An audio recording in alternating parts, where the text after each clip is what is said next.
আপনি কুয়াকাটা এসছেন, কুয়াকাটা সব জায়গা দেখে ফেলছেন, কিন্তু এই হাজীপুরের তাল গাছের রাস্তা না দেখলে আপনার আসলে একটা অপূর্ণতা কিন্তু থেকেই যাবে। আপনি কুয়াকাটা থেকে যখন ঢাকার দিকে যাবেন বা বরিশালের দিকে যাবেন, তখন হলদিবাড়ি নামক একটা জায়গা পাবেন।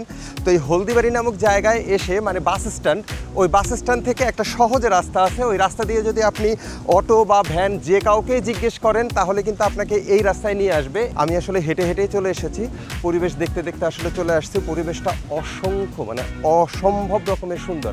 আপনি আমার ব্যাকগ্রাউন্ড কিন্তু দেখতে পাচ্ছেন যে সুন্দর নীল আকাশ।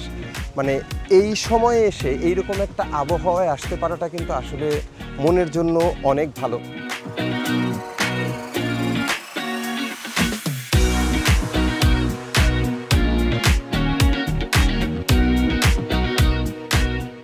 এই জায়গার পরিবেশটা আসলেই মনোমুগ্ধকর, আপনার আসলে ভাল লাগবে। শহরের গ্যাঞ্জাম হ্যানত্যান আমরা আসলে যেসব সাউন্ডে জর্জরিত, ওইখানকার থেকে আপনি এইখানে যখনই আসবেন তখন আপনি আসলে একটা অন্যরকম অনুভূতি পাবেন। কী অবস্থা তোমার? ভালো? স্কুলে গেছিলা? আচ্ছা, মাদ্রাসায় গেছিলা, ওকে ঠিক আছে, টাটা। এই যে রাস্তা দিয়ে বাচ্চাটা মাদ্রাসা থেকে আসলে বাসায় যাচ্ছে। এখন দুপুর অলরেডি 1টা বেজে গেছে। আমি একটু পরে আসলে ঢাকার উদ্দেশ্যে রওনা দিব। আবার কবে আসি ঠিক নাই, বাট নেক্সট টাইম বা যতবারই আমি আসব আমি চেষ্টা করব যে এই জায়গাটায় এসে অ্যাটলিস্ট একবার হলেও ঘুরে যাওয়ার জন্য। আমার কাছে জিনিসটা খুবই ভালো লাগছে, জায়গাটা অনেক ভালো লাগছে।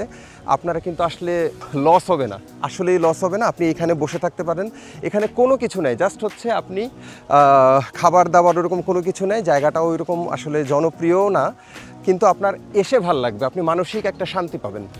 এই যে আমি হাঁটছি গ্রামের ছোট্ট রাস্তা ধরে, দুই পাশে লম্বা লম্বা তাল গাছ, হালকা বাতাসে নড়ে উঠছে পাতাগুলো, চারপাশে একরকম অদ্ভুত সুন্দর পরিবেশ। এই জায়গায় আসার পরে বারবার আমার ছোটবেলার কথা মনে পড়ে যাচ্ছিল, সেই দিনগুলো যেগুলো খুব সহজ ছিল, খুব আপন ছিল। এই রাস্তায় হাঁটতে হাঁটতে আমি যেন আস্তে আস্তে হারিয়ে যাচ্ছি আমার সেই ছোটবেলায়, যেখানে আমি ছিলাম একেবারে সত্যি আমি।